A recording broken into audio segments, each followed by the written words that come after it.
श्री गणेशाय नमः। श्री सांब सदाशिवाय नमः। श्री ईश्वर गीता 11वां अध्याय। भगवान शिव बोले, अब इसके पश्चात परम दुर्लभ योग मार्ग का निरूपण करता हूँ, जिससे सूर्य के समान प्रकाश वाले ईश्वर को योगीगण देखते हैं। योग से उत्पन्न हुई अग्नि समस्त पाप पुंजों को नष्ट कर देती है। मोक्ष व सिद्धियों को प्रदान करने वाला प्रसन्न ज्ञान उत्पन्न होता है। योग से ज्ञान होता है और ज्ञान से योग की प्रवृत्ति होती है। जो योग एवं ज्ञान दोनों से युक्त होते हैं, उनके ऊपर भगवान महेश्वर प्रसन्न रहते हैं। एक काल, दो काल, तीन काल या नित्य ही जो महायोग से युक्त होते हैं, उन्हें साक्षात महेश्वर जानना चाहिए। योग दो प्रकार का है, जिसमें पहला अभाव योग और दूसरा समस्त योगों में उत्तम महायोग है। जिस काल में शून्य, आकारहीन, निराभास स्वरूप का चिंतन किया जाता है, उसे अभाव योग कहते हैं। जिसमें आत्मा का साक्षात्कार होता है और जिस अवस्था में नित्य आनंद स्वरूप निर्विकार आत्मा को मेरे साथ एक के रूप में देखा जाता है, उसे स्वयं मैंने परम योग कहा है। इसको छोड़कर अन्य जितने योगियों की योग ग्रंथांतरों में सुने जाते हैं, वे सब इस ब्रह्म योग की 16वीं कला को भी प्राप्त नहीं कर सकते। जिसमें विमुक्त अवस्थापन्न योगी इस विश्व को ईश्वर से अभिन्न रूप से देखते हैं, वह योग समस्त योगों में श्रेष्ठ माना गया है। सहस्त्रों एवं बहुत से जीव जो ईश्वर से बहिष्कृत है, वे यत्नशील होते हुए भी मुझे देखने में समर्थ नहीं है। प्राणायाम, ध्यान, प्रत्याहार, धारणा, समाधि, यम नियम और आसन, इन 8 अंगों से मेरे अंदर बाह्य वृत्तियों से मन को हटाकर चित्त को लगाना योग कहा जाता है। हे मुनिश्रेष्ठों, इसे ही साधन योग कहते हैं। इसके अन्य साधनों का वर्णन आप सबसे विस्तार पूर्वक कहता हूँ। इनका नाम निर्देश संक्षिप्त कर दिया गया है। अहिंसा, सत्य, अस्तेय, ब्रह्मचर्य और अपरिग्रहण, संक्षेप में ये 5 यम कहे जाते हैं। ये साधकों के चित्तों को शुद्ध करने वाले हैं। मन, कर्म और वाणी से किसी भी जीव को कलेश न देने को ऋषियों ने अहिंसा बतलाया है। अहिंसा के समान दूसरा धर्म नहीं है और न अहिंसा के समान दूसरा कोई सुख है। वैदिक स्मृति ग्रंथों में जहाँ कहीं विधि रूप में हिंसा कही गई है, उसे अहिंसा ही समझना चाहिए। सत्य से सब वस्तुएं प्राप्त होती है, सत्य में सब प्रतिष्ठित है। यथार्थ कथनाचार को ही ब्राह्मणों ने सत्य कहा है। इन भावों में योग दर्शन भी प्रमाण है। दूसरे के द्रव्य की चोरी से अथवा बलपूर्वक हरण करने को स्तेय कहते हैं। उसके त्याग को अस्तेय कहा गया है। वह धर्म का साधन है। मन, वाणी और कर्म से सर्वदा और सब दशाओं में मैथुन के त्याग को ब्रह्मचर्य कहते हैं। आपत्ति में भी द्रव्यों का संग्रह न करने को अपरिग्रह कहते हैं। योग मार्गी को चाहिए कि प्रयत्न से इसका पालन किया करे। तप, स्वाध्याय, संतोष, शौच और ईश्वर की पूजा, संक्षेप में ये 5 नियम कहे जाते हैं। इनके आचरण से योग सिद्धि को प्राप्त होता है। उपवास, पराकादि एवं कृत्य चंद्रायन आदि से शरीर के सुखाने को तपस्वी लोग उत्तम तप कहते हैं। वेदांत, शतरुद्रीय, प्रणव आदि के जप से मनुष्य का अंतकरण पवित्र होता है और इसे स्वाध्याय कहते हैं। स्वाध्याय का लक्षण महर्षि व्यास जी इस प्रकार लिखते हैं। वेदांत, शतरुद्रीय आदि स्वाध्याय पद से यह ग्रहित है। पुनः स्वाध्याय 3 प्रकार का है, वाचिक, उपांशु और मानस। ये उत्तरोत्तर परस्पर श्रेष्ठ है, अर्थात वाचिक से उपांशु और उपांशु से मानस की श्रेष्ठता वैदिक विद्वान मानते हैं। अन्य पुरुष जापक पुरुष के जप शब्दों को स्फुट रूप में श्रवण कर सके, उसे वाचिक स्वाध्याय कहते हैं। इसके बाद उपांशु का लक्षण इस प्रकार किया जाता है। जिस जप में केवल ओष्ठों का स्पंदन मात्र होता है और अन्य किसी को शब्द सुनाई नहीं देता, वह उपांशु जप है। वह वाचिक से अधिक फल वाला है। जिस स्वाध्याय में पदाक्षरों की संगति से समस्त शब्दों का चिंतन मात्र किया जाता है और क्रिया या स्पंदन जिसमें कि चिन्ह मात्र भी नहीं होता, उसे मानस जप कहते हैं। इन तीनों प्रकार के जपों से जो सिद्धि योगी को प्राप्त होती है, उसे महर्षि पतंजलि योग दर्शन में लिखते हैं कि स्वाध्याय से इष्ट देवता का साक्षात्कार होता है। देव इच्छा अनुसार जो कुछ लाभ हो जाए, उसी में अपने को संतोष मानकर पुरुष अपना व्यवहार संचालन करे, उसे ही ऋषियों ने परम सुख स्वरूप वाला संतोष बताया है। शौच 2 प्रकार का माना गया है, एक बाह्य, दूसरा आंतरिक। मृत्तिका जल आदि द्वारा जो शौच है, उसे बाह्य शौच कहते हैं। मन की शुद्धि अर्थात काम, क्रोध, ईर्ष्या, भय आदि की निवृत्ति रूप आंतरिक शौच कहलाता है। मनसा, वाचा, कर्मणा, स्तुति, स्मरण, पूजा से मुझ परमात्मा शिव में निश्चल भक्ति होना ईश्वर का पूजन कहते हैं। इस प्रकार 5 नियमों का निरूपण किया गया है। महर्षि पतंजलि के मत से भी ये 5 नियम हैं। हे मुनियों, संक्षेप में यम नियम के स्वरूप को मैंने आप सबको बताया। अब इसके पश्चात प्राणायाम के स्वरूप को कहता हूँ। आप लोग सावधान चित्त से श्रवण करें। शरीरांत संचारी वायु का नाम प्राण है। उसके निरोध को प्राणायाम कहते हैं। इसके उत्तम, मध्यम और अधम भेद से 3 प्रकार है। फिर वह 2 प्रकारों में विभक्त होकर सगर्भ और अगर्भ संज्ञा से विवृत होता है। 12 मात्रा काल में निष्पन्न होने वाला मंद प्राणायाम है। 3 चुटकी के बजाने में जितना काल लगता है, उसे मात्रा कहते हैं। 24 मात्रा वाला मध्यम और 36 मात्रा वाला उत्तम है। इस प्रकार से प्राणायाम के अभ्यास का विधान है। जिस प्राणवृत्ति की निरोध में यथाक्रम से स्वेद, कंपना और अश्वास की उत्पत्ति होती है एवं मनुष्यों के आनंद से विचित्र आनंद की अनुभूति होती है, उसे योग या सगर्भ विजय नाम से अभिहित करते हैं। योगियों के प्राणायाम का यही लक्षण समझना चाहिए। शिरोमंत्र प्रणव के सहित प्राण को निरोध करके 3 बार गायत्री जपने को केवल नाम से प्राणायाम कहते हैं। योगाभ्यास से जिनके मन अत्यंत शुद्ध हो गए हैं, ऐसे योगी जन रेचक, पूरक और कुंभक के भेद से 3 प्रकार वाले प्राणायाम के स्वरूप को योग शास्त्रों में प्रतिपादित करते हैं। अंत स्थिति वायु को बाहर निकालना रेचक कहलाता है। बाह्य गति के निरोध का नाम पूरक है। समभाव में जब प्राणों की स्थिति होती है तब उसे ही कुंभक कहा जाता है।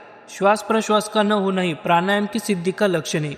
ये सामान्यतः प्राणायाम के स्वरूप के लक्षण कहे गए हैं। इनका अधिक विस्तार योग शास्त्र की पुस्तकों में ही मिलता है। स्वानाभाव के कारण यह संपूर्ण बातों का लिखना असंभव है। स्वभाव से विषयों में वृत्ति रखने वाली इंद्रियों के निग्रह को श्रेष्ठ जनों ने प्रत्याहार बताया है। इस विषय में मुनि पतंजलि का प्रमाण है।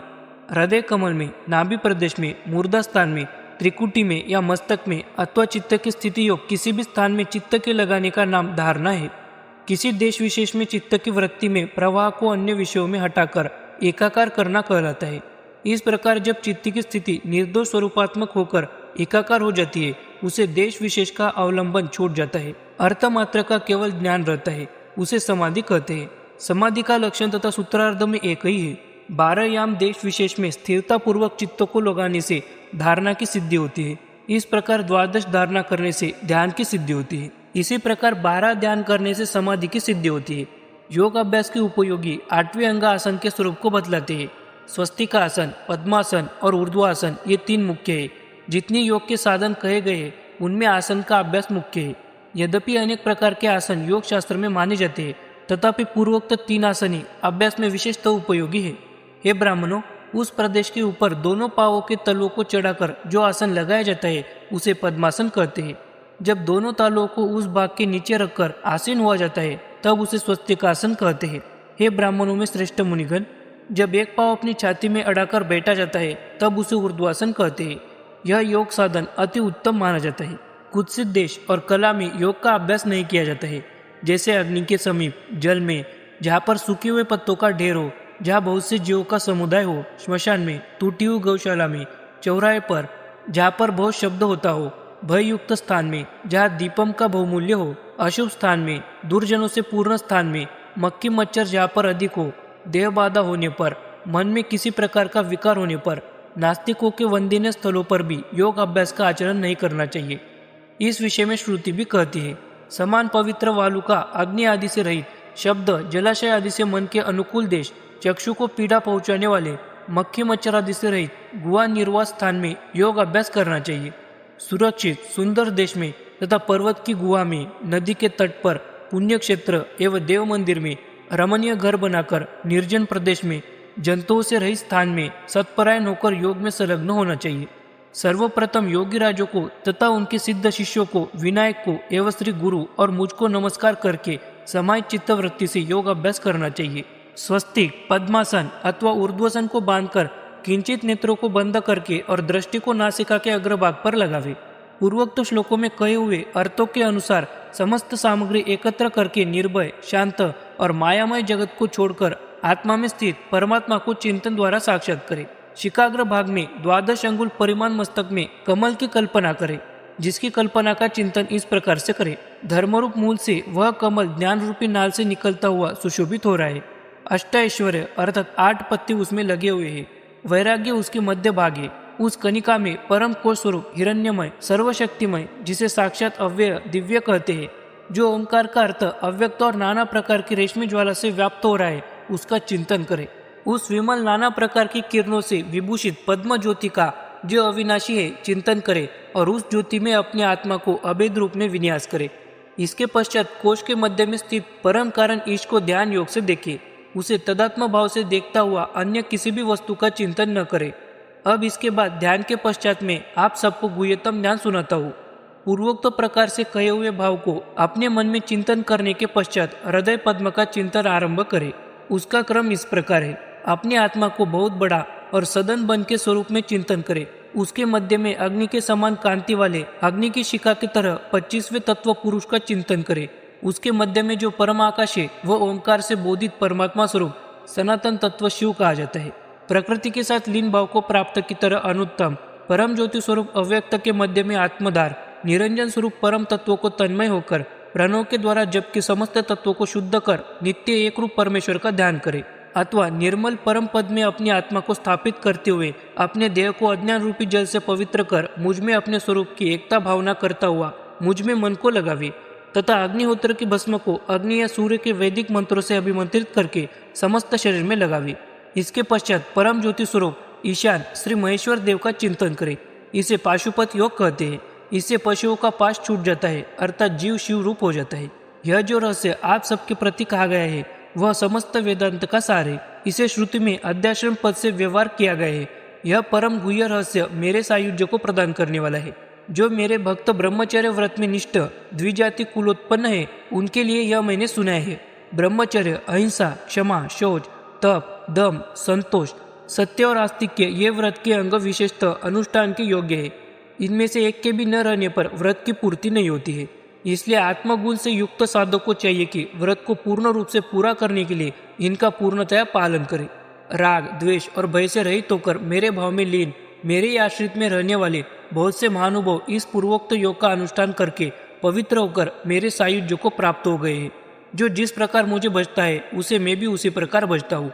सब प्रकार से ज्ञान योग द्वारा मुझको पूजना चाहिए। यदि आशंका हो तो भक्ति योग द्वारा एवं पर वैराग्य से ज्ञान मुक्त चित्त वाला और सदा पवित्र होकर मेरी पूजा करता रहे और समस्त कर्मों का त्याग करके भिक्षा मात्र से भोजन का व्यवहार चलावे। ऐसा पुरुष संग्रह बुद्धि का त्याग करता हुआ मेरे सायुज्य को प्राप्त हो जाता है। यह अत्यंत गोपनीय रहस्य मैंने आप सबको सुनाया है। समस्त प्राणियों के साथ द्वेषभाव से रहित होकर वर्ताव करने वाला, मित्रता और दयालुता से युक्त, ममत्व रहित तथा निरहंकार भक्त मुझे प्रिय है। जो संतोष रूपी धन से तृप्त है, जो सदैव योगाभ्यास में निरत है, जिसके मन के संकल्प विकल्प निरुद्ध है एवं जिसका निश्चय दृढ़ है तथा जिसने मन और बुद्धि को मुझ में अर्पण कर दिया है, वह भक्त मुझे प्रिय है। जिससे किसी प्रकार का लोगों को भय नहीं पहुंचाता, जो सन्यासी किसी को पीड़ा नहीं पहुंचाता और जो हर्ष, सहिष्णुता, भय आदि से मुक्त है, वह भक्त मुझे अत्यंत प्रिय है। जिसे किसी की अपेक्षा नहीं है, जो शुचि भाव वाला, चतुर, उदासीन, सर्वदा प्रसन्नता, समस्त कर्मों का त्यागी एवं भक्ति वाला है, वह पुरुष मुझे अत्यंत प्रिय है।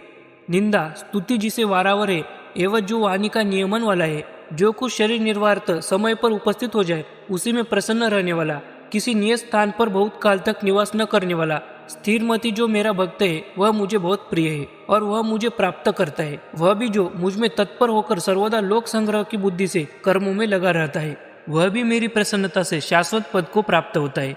जो चित्त से समस्त कर्मों को त्याग कर अथवा मुझ में न्यास करके मत परायण होता हुआ आशा एवं ममत्व रहित होकर एकमात्र मेरी शरण में आता है, वह समस्त कर्मफलों को छोड़कर निराश्रय एवं नित्य तृप्त होकर कर्म में प्रवृत्ति करता हुआ भी कर्म से बंध को प्राप्त नहीं होता। संसारिक समस्त भोगों के आशाओं से रहित मन के संकल्प आदि को जिसने अच्छी रीति से निरोध कर लिया है, वह पुरुष केवल शारीरिक कर्म करता हुआ किंचित भी दोष का भागी नहीं होता, क्योंकि वह समस्त परिग्रहों का त्यागी है। जो कुछ ईश्वर की इच्छा से प्राप्त हो उसी में तृप्त रहने वाला और सुख दुख, शीतोष्ण, भूख प्यास आदि द्वंद्वों से रहित जो महापुरुष है, वह मेरी प्रसन्नता के लिए कर्म करता हुआ भी उससे परे है। उसका कर्म संसार को विनाश करने वाला है, अर्थात मोक्ष के लिए उसका आरंभ है। मुझ में जिसका मन सर्वदा रमन करता है, जो मुझको नमस्कार करता है, मेरा पूजन करता है और मुझ में ही सर्वदा संलग्न रहता है, ऐसे लक्षण वाला योगीश्वर मुझे ही परमेश्वर जानकर सर्वदा मेरी उपासना करता है। परस्पर बोध प्रदान करते समय ऐसे महात्मा मुझे परम ज्योति बतलाते हैं। नित्य प्रति मेरा कथन करते करते अंत समय में सायुज्य दशा प्राप्त करते हैं। इस प्रकार जो सर्वदा मुझ में लीन रहते हैं, उन पुरुषों के समस्त माया बंधनों को मैं निवृत्त करता हूँ। उनके हृदय में रहे हुए अज्ञान अंधकार को प्रकाशमान ज्ञान दीप से नाश कर देता हूँ। जो जन मुझ में अपनी बुद्धि वृत्ति को लगाकर सदैव मेरी पूजा किया करते हैं और नित्य प्रति मेरी चिंतन में लगे रहते हैं, उनके हर प्रकार की योगक्षेम को मैं पूरा करता हूँ। जो कोई मुझको छोड़ नाना प्रकार की कामनाओं में चित्त को लगाकर अन्य कल्पित देवों की पूजा करते हैं, उनको जो फल उन देवों की पूजा से मिलता है वह विनाशी है, क्योंकि मुझको छोड़कर जितने देवता है वे सब नाशवानी। और जो कोई उन देवताओं को मेरी भावना से पूजते हैं, वे क्रम से मुक्ति के भागी होते हैं। इसलिए विनाशी समस्त देवताओं को छोड़कर पुत्र आदि में स्नेह को त्याग कर निशोक निष्परिग्रह भाव का आश्रय करके समस्त जगत के स्वामी मुझ ईश्वर को जो अपने आश्रय रूप से भजते हैं, वे परम पद के सुख के भागी होते हैं। क्योंकि अन्य देवताओं की भक्ति से जो सुख मिलता है वह भी विनाशी है। मैं नित्य, शुद्ध, बुद्ध और मुक्त हूँ। इसलिए मुझसे जो सुख मिलता है वह नित्य है। अथवा मरण पर्यंत विरक्त होकर परमेश्वर के लिंग का पूजन करना चाहिए। जो समस्त भोगों से विरक्त होकर सर्वदा शिवलिंग के पूजन में निरत रहते हैं, उन्हें एक ही जन्म में मैं परम पद प्रदान कर देता हूँ। योगियों के हृदय में मुझ परमात्मा का चांदी के समान प्रभाव वाला ज्ञानात्मक सर्वगत लिंग सर्वदा भाषित रहता है। और जो नियत भक्ति वाले भक्त हैं, वे विधि विधान से युक्त किसी भी स्थान में लिंग की भावना करके श्री महेश्वर को पूजते हैं। भावना करने के प्रकार इस तरह से माने जाते हैं। जल में, अग्नि में, आकाश में, सूर्य में अथवा किसी भी अभिमत स्थान में भावना करना श्रेष्ठ माना जाता है। अथवा रत्नादि में मुझ ईश्वर की भावना करके लिंग की पूजा करनी चाहिए। यह लिंग सर्वमय है, सर्व वस्तुएं लिंग में ही प्रतिष्ठित है। इसलिए किसी भी अवस्था में मुझ ईश्वर के लिंग की पूजा करना परम आवश्यक है। कर्मकांडी लोग अग्नि और जल में लिंग भावना से पूजते हैं। विद्वान लोग सूर्य तथा आकाश में, मूर्ख लोग काष्ठा पाषाण आदि में, परंतु योगी लोग हृदय में ध्यान करते हैं। यदि इस प्रकार से ध्यान उत्पन्न न हो तो विरक्त प्रीतिपूर्वक जब तक जीता रहे तब तक ब्रह्म का वाचक ओमकार का जप करता रहे, अथवा मरण पर्यंत शत्रुद्रिय का जाप करता रहे। अकेला विचरण करने वाला, मन को नियमन करने वाला परम पद को प्राप्त करता है। अथवा मरण पर्यंत समाहित वृत्ति से काशी में निवास करने वाला भी मुझ ईश्वर की प्रसन्नता से परम पद पाता है। काशी में मरने के समय समस्त प्राणियों को श्री भगवान काशीपति विश्वेश्वर परम ज्ञान प्रदान करते हैं, जिससे सिद्धि होती है, क्योंकि तार नाम ओमकार का है। इस ओमकार के उपदेश से वह जीव अमृत भाव को प्राप्त कर मोक्ष पदवी पर आरूढ़ होता है। इसलिए इस अविमुक्त क्षेत्र काशी का सेवन करना सब प्रकार से श्रेष्ठ करे, अविमुक्त का कभी त्याग न करे। यह रहस्य इसी प्रकार का है। अतएव है वैदिक मुनियों, यह वैदिक रहस्य जो मैंने आप सब ऋषियों को उपदेश किया है, किसी अनधिकारी पुरुष को कभी प्रदान नहीं करना। इसके अधिकारी धार्मिक भक्त ब्रह्मचारी है, उन्हीं को देने से यह फलीभूत होता है। पूर्वोक्त समस्त ज्ञान ऋषियों को सुनाकर श्री भगवान व्यासदेव जी बोले, हे ऋषियों, सनत कुमार आदि ऋषियों को सनातन अव्यय श्री भगवान शंकर जी उत्तम योग सुनाने पर समीप में जीव संसार बंधनों से छूट जाते हैं। जो प्राणी अपने अपने वर्णाश्रम धर्मों का अनुष्ठान करते हुए मुझ में परायण रहते हैं, वे उसी जन्म में ज्ञान प्राप्त कर शिव पद को प्राप्त हो जाते हैं। हे ब्राह्मणों, जो कोई नीच वर्णोत्पन्न तथा पाप योनि में उत्पन्न पशु पक्षी आदि काशी में निवास करते हैं, वे भी मरण काल में मुझ ईश्वर के अनुग्रह से संसार सागर से तर जाते हैं। किंतु वहाँ निवास करने में पापी जीवों के लिए बहुत विघ्न होते हैं। इसलिए हे ऋषियों, सदैव मुक्ति के लिए धर्म का आश्रय करता रहे। काशी के मुक्ति विषय में उपनिषद भी साक्षी है। काशी में जीव जब मरने लगता है तब भगवान शंकर तारक अर्थात ओमकार ब्रह्म का उपदेश करते हैं, क्योंकि यही सब मंत्रों में श्रेष्ठ और मुक्ति का देने वाला है। कोई कोई मत वाले भिन्न नामों की कल्पना में तारक शब्द की उत्पत्ति करते हैं, परंतु वह गौण है। उपनिषद के मत से तारक ओमकार का ही नाम है। प्रत्युत तार एवं तारक इस उत्पत्ति से ओमकार ही विराजमान है। दिव्य स्वरूप वाले श्री नारायण से बोले कि मैंने यह ज्ञान ब्रह्मवादियों के हितार्थ सुना है, इसलिए इसे शांत चित्त वाले ऋषियों को ही प्रदान करेगा। इस प्रकार समस्त योगींद्रियों के प्रति उपयुक्त निर्देश करते हुए श्री भगवान शंकर जी निम्नोक्त विषयों को समझाते हुए कहा, हे द्विजोत्तम मुनिगण, आप सब भी मेरे कहे हुए इस ज्ञान को समस्त भक्तों के लिए तथा द्विजातियों के अर्थ जो यथार्थ रूप में शिष्टाभाव रखते हो विधि पूर्वक मेरे वचनों से उपदेश कीजिएगा। हमारे समीप ये जो नारायण विद्यमान है, ये ईश्वरी है, इसमें कुछ भी संदेह नहीं। जो मेरे और श्री नारायण के विषय में भेद बुद्धि नहीं रखते, उन्हें यह ज्ञान आप सब सुनाना, क्योंकि यह मेरी नारायण नाम वाली परम उत्कृष्ट मूर्ति है। समस्त भूतों में आत्म रूप से शांत अक्षर भाव वाली यह श्री विष्णु की मूर्ति है। जो लोक में भेदवादी लोग हैं, जो मुझ में और श्री विष्णु में भेद मानते हैं, वे कभी भी मुक्ति नहीं पाते, प्रत्युत सदैव जन्म मरण के चक्कर में पड़े रहते हैं। इनसे भिन्न जो मुझ में और श्री विष्णु में अभेद भाव का अवलोकन करते हैं, उनका पुनर्जन्म नहीं होता, वे सदा के लिए संसार बंधन से छूट जाते हैं। इसलिए आदि अंतरिक मेरा आत्मस्वरूप जो विष्णु का स्वरूप है, उसे मुझे ही समझो और उसकी पूजा करो। जो कोई इस रहस्य के विपरीत समझते हैं, अर्थात जो मुझको और श्री विष्णु को देवांतर समझते हैं, वे घोर नरक में जाते हैं। उनके अंदर में व्यवस्थापक रूप से नहीं रहता। मेरा आश्रय प्राप्त करने वाला मूर्ख हो या पाखंडी, ब्राह्मण हो या चांडाल, मैं उसे संसार बंधन से छुड़ा देता हूँ, परंतु श्री विष्णु की निंदा करने वाला भी हो, मैं उसे कभी मुक्ति नहीं देता।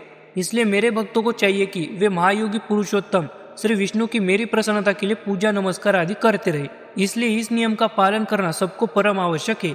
यह कहकर श्री शंकर वासुदेव को आलिंगित करके सबके देखते देखते अंतर्धान हो गए। श्री भगवान नारायण ने भी अपने सुंदर तापस वेश को ग्रहण कर लिया और अपने दिव्य स्वरूप वाले शरीर को छोड़ दिया।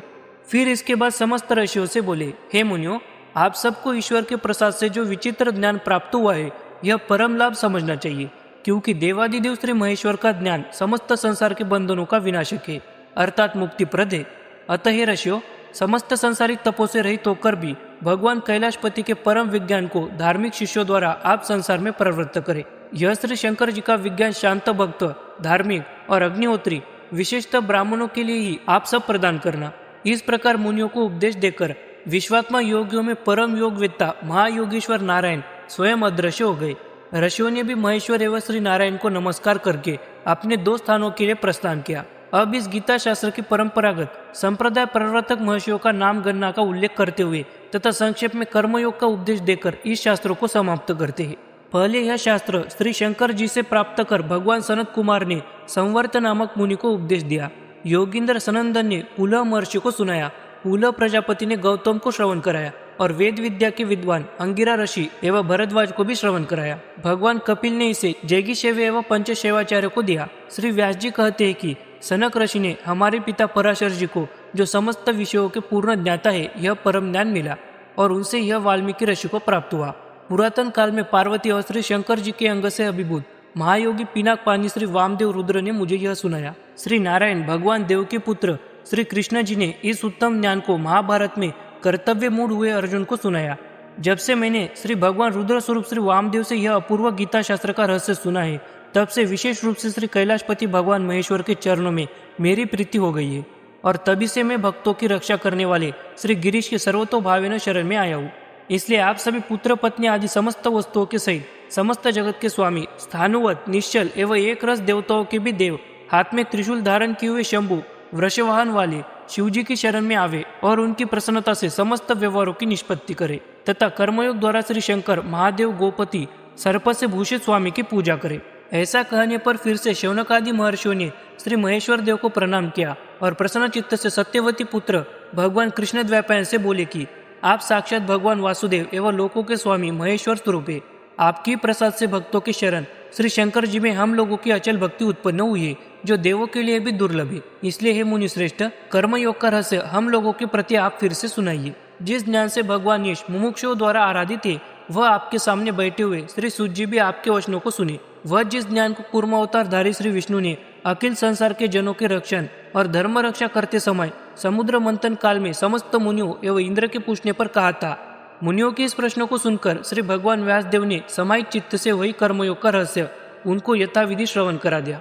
जो श्री शंकर जी और सनत कुमार आदि मुनियों से कहे हुए इस उत्तम संवाद को पढ़ता है, वह पुरुष सब प्रकार से पापों से छूट जाता है। जो कोई इस तत्व रहस्य को शुद्ध ब्रह्मचर्य में परायण ब्राह्मणों को सुनाता है अथवा इसके अर्थ पर विचार करता है, वह परम गति को पाता है। जो कोई दृढ़ व्रत वाला पुरुष भक्ति युक्त होकर इसे सुनेगा, वह समस्त पापों से रहित होकर ब्रह्मलोक में पूजित होगा। इसलिए विद्वानों को चाहिए कि सर्वोपायन इसका पाठ करें। विशेषतः ब्राह्मणों को चाहिए कि वे इसका श्रवण और इस पर युक्ति पूर्वक विचार करते रहे। इति श्री ईश्वर गीता 11वां अध्याय समाप्त।